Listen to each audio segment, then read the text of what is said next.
Hola hijos de Newton, ¿listos para el estadio completamente cerebro? Hoy arrancamos con nuevos vídeos, nuevo espíritu, pero mismas ganas de aprender. Y nos lanzamos con un tema caliente que lleva una semana circulando en las redes. Luces y sonidos captados por gente como tú en todas las partes del mundo. Y a la vez, ¿pero qué está ocurriendo? ¿De dónde vienen esas luces y esos sonidos? Hoy vamos a profundizar en esas cuestiones con un amigo, un compañero físico, Crespo, de Quantum Fracture. Él les hablará de las luces y yo de los sonidos. ¿Estás preparado? Pues relaja tus músculos, frunce tu ceño, toma tu taza favorita, abre ojos, ojuelos y ojetes, ponte cómodo. Papi Santolaya te lo cuenta. You are going to flip it, tío. Y por cierto, aprovecha para suscribirte porque vienen vídeos tremendos. Y a darle al like, que si te gusta esta temática tengo muchas nuevas ideas. Comenzamos.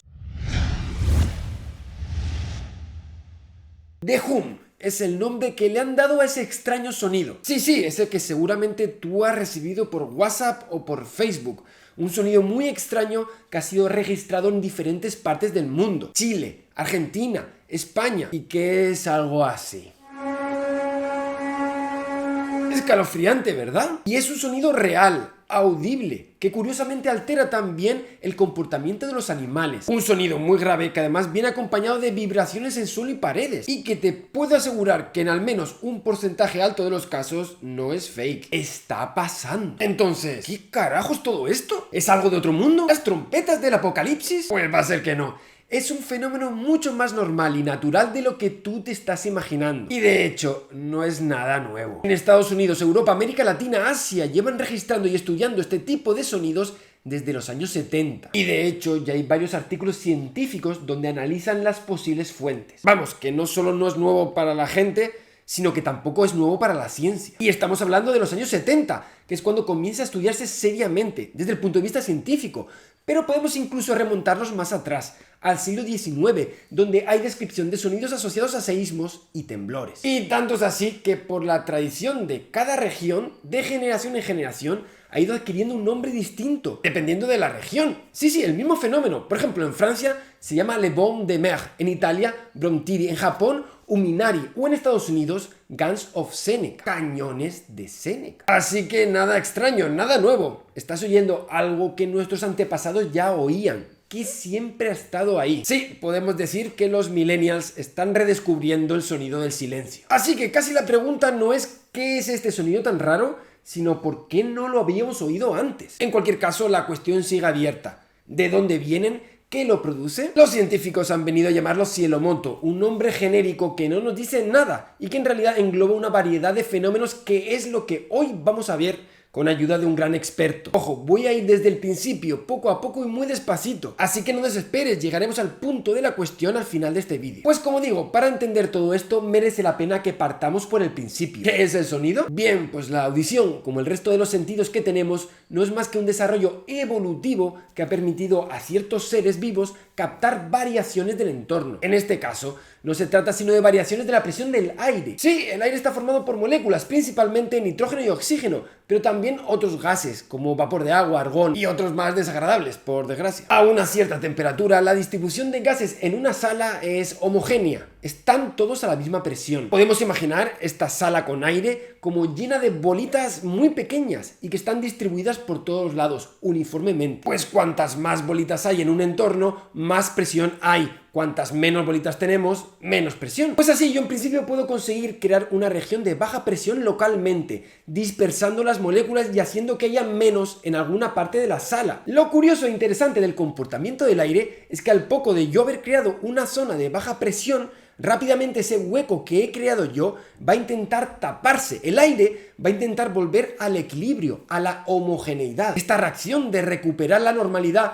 va a generar una región de baja presión en la región contigua, lo que va a desatar una reacción de recuperación en la reacción de más allá y así sucesivamente. Vamos, esto es como cuando tú estás en la fila del cine y alguien de la cola se va dejando un hueco. El de atrás toma esa posición y el de atrás toma la de este, y así sucesivamente. Podemos ver que el hueco se va propagando en el espacio, hacia atrás. Esto es lo que conocemos como una onda. En este caso, es una onda de presión. Y sí, te entiendo, esta onda de presión cuesta entenderla, porque no la vemos. Pero conceptualmente es idéntica a lo que ocurre cuando tiras una piedra en un estanque. Perturbas localmente el entorno, hay una reacción de recuperación de las regiones vecinas que lo que consiguen es propagar la perturbación. Así que para que haya un sonido solo es necesario una fuente de perturbación, algo que cambie la presión local y un medio de propagación, como por ejemplo el aire. Ahora que ya sabemos qué es una onda, vamos al oído. La evolución ha dotado a los seres vivos de receptores de cambios en el entorno. Y así puedes captar agentes químicos, como hace el olfato o el gusto, agentes electromagnéticos, como hace la vista, variación de temperaturas, como hace la piel,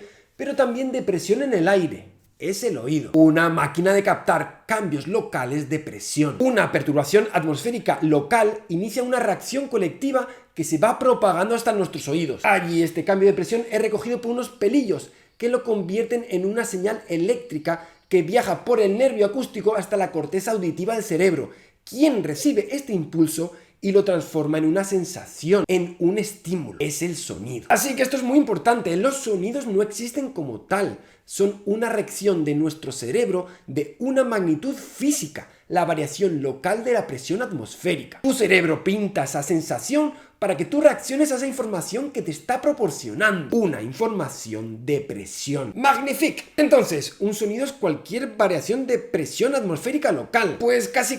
No exactamente. Al igual que el resto de sentidos, el oído tiene ciertos umbrales, niveles de percepción. Es decir, solo somos capaces de captar una mínima ventana del mundo de las vibraciones y oscilaciones de presión atmosférica. Por ejemplo, un primer umbral es el que ya tú puedes imaginar, un umbral de amplitud, de intensidad. Las vibraciones que son muy débiles no se perciben, nuestro cerebro no llega a generar sensación. Pero hay otro umbral o ventana no tan intuitivo, pero igual de importante. Es el que tiene que ver con las frecuencias. Así, a lo bruto, la frecuencia es la velocidad de repetición de esta onda que se propaga. Una onda de baja frecuencia, una onda de alta frecuencia. Los físicos lo medimos en hercios o ciclos por segundo, es lo mismo. Así, una onda de 100 hercios es una vibración que sube y baja 100 veces por segundo. Por los estudios físico-anatómicos han revelado que nuestro oído responde a frecuencias. De hecho, es lo que llamamos notas musicales. Es así como el cerebro pinta esas variaciones acústicas y lo percibimos en una escala desde lo grave a lo agudo. Es el rango de frecuencias audibles. Porque sí, nuestro cerebro solo percibe un grupo muy selecto de estas variaciones. Si en el registro grave vamos bajando aún más, la frecuencia llega un momento en el que dejamos de percibirla.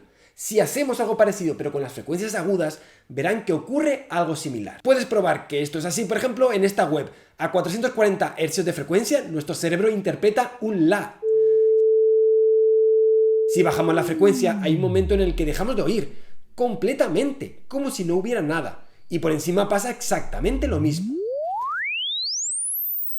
Pruébalo tú mismo, porque es flipante. Sí, sigue sonando igual, puede que incluso más alto, no sabemos, pero nuestro oído simplemente no reacciona a estas vibraciones. Es como si no existieran. Repito, como si no existieran. El oído humano sano es capaz de captar vibraciones entre los 300 hercios y los 20.000 hercios, mientras que otros animales como los perros o los murciélagos, no te los comas, tienen oídos más desarrollados y son capaces de oír cosas que nosotros no oímos. Esto, por ejemplo, explica que a veces tu perro se vuelva loco y se muestre molesto ante algo que aparentemente no existe, y esto es seguramente porque está oyendo algo que tú no has oído. Fíjate, para que podamos oír una vibración, es necesario que sea primero suficientemente fuerte para que su amplitud llegue a perturbar nuestros oídos. Si la fuente del sonido es lejana, la intensidad ha de ser alta para que la oigamos. Pero es que esto no es suficiente. Además tiene que generar una vibración rápida de al menos 300 ciclos por segundo para que nuestro oído la pueda percibir. Listo, ya tenemos una primera conclusión. Tenemos un oído imperfecto que capta solo ciertas cosas. Pero hay más. Sí. Entra en juego aquí nuestro cerebro. Si han seguido la explicación hasta este punto, se habrán dado cuenta del importantísimo papel que juega la masa cerebral en la audición. Al final, son procesos cerebrales los que transforman las variaciones de presión en una sensación. Y sí, lo que tú oyes no es una presión, es una sensación y por lo tanto una acción cerebral. Sí, oímos con el cerebro y por lo tanto el cerebro va a moldear o modular esa percepción en función de múltiples cosas. Y aquí es donde entra en juego la psicología. Y esto se ve, por ejemplo, en un proceso que no es ningún invento, que yo estudié en ingeniería y que sin ir más lejos se aplica, por ejemplo, en el formato MP3, en la compresión de audio, a la hora de comprimir estos sonidos. Si quieres un día te lo explico. Este proceso se llama enmascaramiento. El enmascaramiento en frecuencia implica que si tienes dos sonidos de frecuencia muy parecida, pero uno domina sobre el otro, el cerebro va a percibir solamente uno. Al otro le hace un ghosting, es como si no existiera. Y está ahí, igual que antes, pero tú no lo oyes. Y esto puede pasar, por ejemplo, en las orquestas. Cuando hay muchos sonidos similares de instrumentos muy parecidos, puedes llegar a percibirlos como solo uno. Pero hay un enmascaramiento más importante y relevante para este caso. Es el enmascaramiento en amplitud. Un sonido muy pronunciado puede ocultar uno más tenue, aunque no sean a la vez, aunque no sean simultáneos. Lo puede apagar. En la forma más básica, esto lo puedes experimentar de forma sencilla en el día a día, como por ejemplo el tráfico intenso puede enmascarar una conversación, o como cuando te aíslas en silencio puedes oír cosas como un latido o tu propia respiración. Son sonidos que normalmente están enmascarados. Tu cerebro decide no reproducirlos y no dejan de existir. Tu cerebro deja de decirte que están ahí. Te los esconde. Es más, nuestro cerebro no solo responde a los estímulos acústicos de forma diferente según el ámbito sonoro, también en función de tu estado de ánimo. Estudios científicos muestran resultados preliminares que parecen apuntar a que el oído se agudiza en estado de estrés. Pues ahora que todos ya sabemos lo que es el sonido, cómo se percibe y condicionantes cerebrales, estamos listos para dar el paso. Buscamos un medio y lo tenemos, la atmósfera, pero también una perturbación que genere cambios de presión local. Y con eso tenemos todo, y es que si lo piensas con cuidado, lo que ocurre en la atmósfera no difiere mucho de lo que ocurre dentro de una trompeta. Tenemos una columna de aire sujeta a unas condiciones de contorno. En la trompeta es la discontinuidad en estas condiciones de contorno lo que produce las notas. En la atmósfera ocurre algo muy parecido. Pero para profundizar en el comportamiento de la atmósfera, su vinculación con los fenómenos terrestres y marinos y entender un poco más las diferentes fuentes acústicas, le he dado un toque a mi queridísimo amigo y compañero en órbita laica, José Miguel Viñas. Él es físico y meteorólogo. Tiene una cuenta de Twitter muy activa y una web donde habla de temas de divulgación de meteorología, Divulga Meteo. Además, acaba de publicar un libro, Conocer la Meteorología, su 7º libro con Alianza Editorial. Una joyita que no te puedes perder. Te dejo toda la información sobre José Miguel, sus libros y su trabajo de divulgación aquí abajo en la caja de descripción, no te lo pierdas. José Miguel, por favor, ¿nos puedes hablar un poquito de las diferentes fuentes que pueden generar sonido en nuestra atmósfera? La atmósfera es el medio natural de transmisión de los sonidos. El sonido se transmite a través del aire y algunos de los sonidos que escuchamos se generan en la propia atmósfera. Por ejemplo, asociados al viento. El viento, que no es otra cosa que aire en movimiento, cuando roza con los objetos de la superficie terrestre provoca un ruido que es lo que percibimos como el viento. Incluso cuando se cuela por pequeños orificios tiene el típico silbido que asociamos al viento cuando es intenso. Pero si hay un fenómeno atmosférico que genera ruido, que genera sonido, es este de aquí, las tormentas. En el canal de descarga de un rayo se eleva tanto la temperatura en tan poco tiempo, en cuestión de una fracción de segundo, miles de grados, que provoca una expansión brutal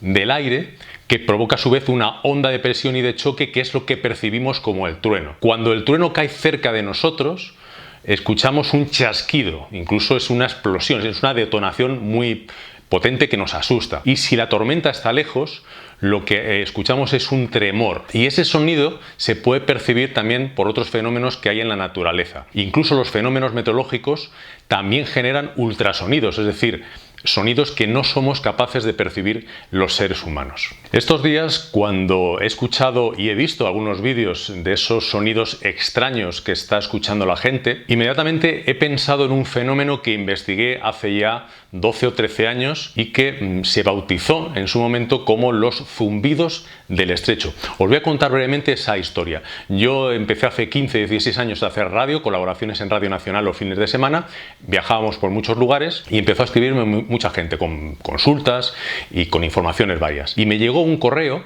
de un señor que vivía en Alcalá la Real, que es una población del sur de la provincia de Jaén, y me contaba en ese correo que él le habían dicho gente mayor del pueblo que hace ya años escucharon unos sonidos que identificaban con los zumbidos del estrecho. Yo me quedé realmente pasmado, ¿no?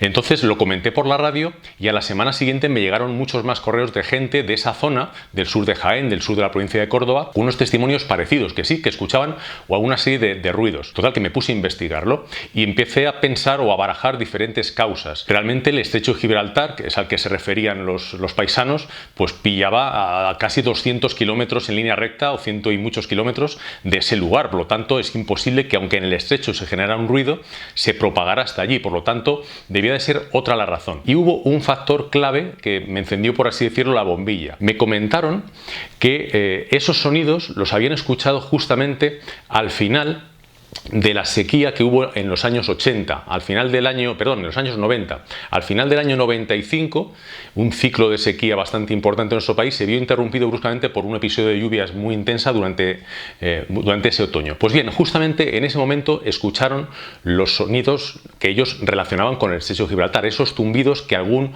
oyente me decía en la carta que era similar a escuchar cañonazos en la distancia, que es lo que están ahora comentando algunas de las personas que están escuchando esos sonidos. Pues bien, pensando en el fin de la sequía, en la llegada de las lluvias, una de las posibles causas que se me ocurrió es que quizá el suelo, que había estado muy seco, estaba fracturado en gran parte del sur peninsular, al recibir la lluvia, esas microfracturas generarían algún tipo de crujidos o ruidos que quizá de alguna manera se transmitía por el aire y que eran los ruidos que percibían las personas. Los zumbidos del estrecho encajan bien en el conjunto de fenómenos bautizados como cielomoto, que es como una especie de cajón desastre donde tienen cabida un sinfín de causas naturales y artificiales, algunas de las cuales es posible que genere sonidos que ahora, con esta excepcional situación que estamos viviendo todos dentro de las casas, con nuestras ciudades en relativo silencio, somos capaces de percibir. Desde tormentas lejanas, explosiones de gas, tormentas de arena, el paso de aviones o la entrada en la atmósfera de un meteoroide que explote en el aire. La lista es muy larga y toda esa variedad de fenómenos explica los sonidos que se están escuchando por todo el mundo sin necesidad de recurrir a absurdas teorías que apuntan a la causa extraterrestre o sobrenatural. Pues muchísimas gracias, José Miguel, y qué ganas tengo de verte y darte un abrazo en órbita laica cuando pase todo esto. Así que vale,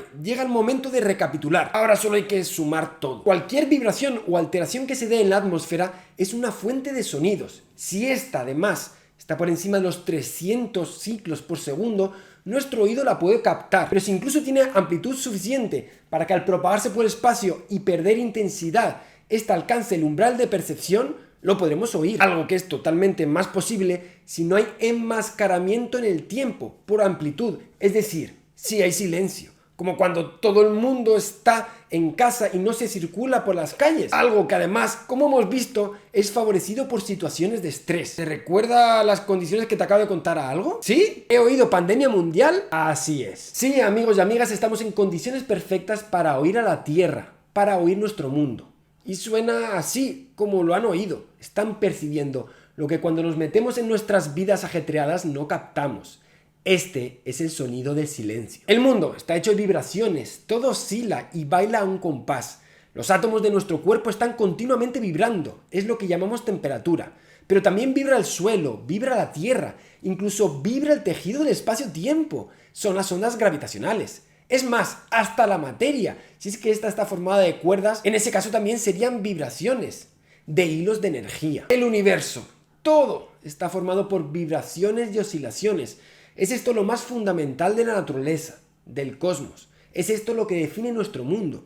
Y ahí están nuestros sentidos, que solo captan una mínima parte de estas vibraciones. Así que tranquilo, solo estás siendo más sensible a los sonidos de la naturaleza. Pues esto ha sido todo, compañeros. Espero que les guste este nuevo formato y este nuevo enfoque. Yo con muchísimas ganas de volver a vibrar con la intensidad de la física, que tengo cosas súper interesantes que te quiero contar. Así que si te ha gustado este vídeo y te parece interesante, te invito a que le des al like y lo compartas. También que te pases por el canal de Crespo, que ha subido un vídeo paralelo a este, hablando de las luces, esas misteriosas luces que también nos están enviando a nuestras cuentas. Y finalmente, que te pases por las cuentas de José Miguel Viñas para aprender más de esta maravillosa rama de la física, que es la meteorología. Pues esto ha sido todo, compañeros. Dale mucho al coco y estudia, que quizás seas tú el próximo Isaac Newton. Nos vemos en el próximo vídeo, piratilla.